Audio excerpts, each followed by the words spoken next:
miss you, nothing love you. Hindi po kagawad. Anyway, good evening everyone. So happy birthday, LA. Kapatid ni Kuya Boy yan.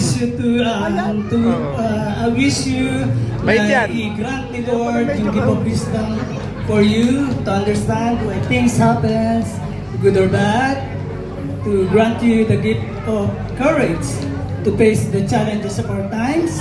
It's not a better process. Pag 18 na, you may now decide for yourself.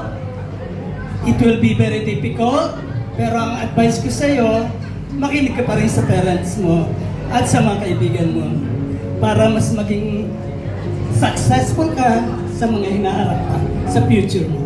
Again, happy birthday. I'm part of the family, Andres and Roldan, because of Ate Ninita, Kuya Boy, sila Hazel. So, I'm so glad na invite niyo ako. Thank you so much. Thank you po, Kagawad Manny. Maraming salamat po.